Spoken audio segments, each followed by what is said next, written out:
you said it is impossible to decouple transportation issues, some of these that we've been talking about, from housing.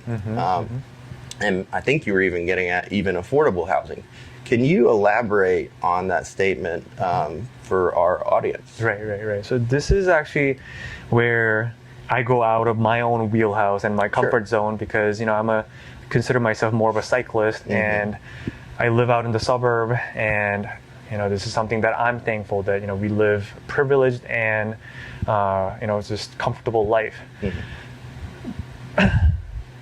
The way it came to my attention is essentially through what's known as strong towns, and it's been such a drastic mental journey for me that I became aware of strong towns through a friend of mine, who works for the university, Jeff Phuket. I have to really come out and say I thank him for introducing me to this.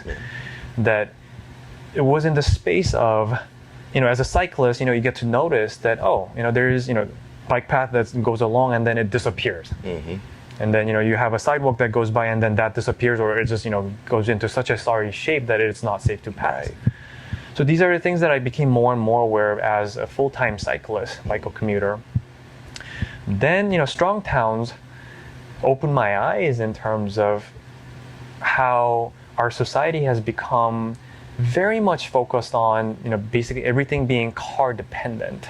That so we get up in the morning, you go from air-conditioned house, we walk to the garage, and then we get in the air-conditioned car, drive 15-20 minutes, get to work, and then we get to the air-conditioned work. And then you reverse and you go back home. So we never really get to think about this much, but there's just so much taking for granted that you just assume that everybody has cars and we can operate to get to everywhere. But then these are all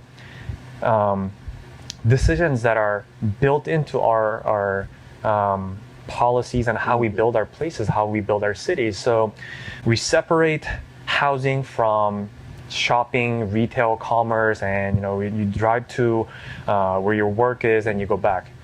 But traditionally, the cities haven't been that way up until I guess like World War II, when this whole notion of that you separate where you live from where you work has become a commonplace, and then people just kept pushing that boundaries.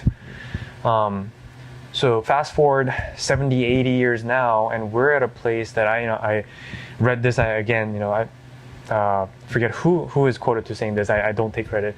We're at a place where we're overparked and underhoused.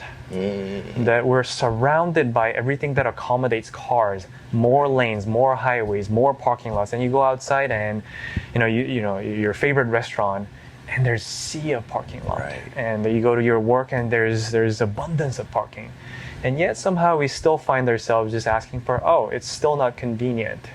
There's been a raised awareness. It goes back many years. I think the most recent book that came out was titled Paved Paradise.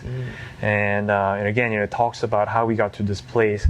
And there's been, from that, there was a New York Times article about, how we just, we have covered our cities with parking. And Strong Towns did a fantastic video on talking about this notion of this thing called the parking minimum that essentially all cities and municipalities have across the United States.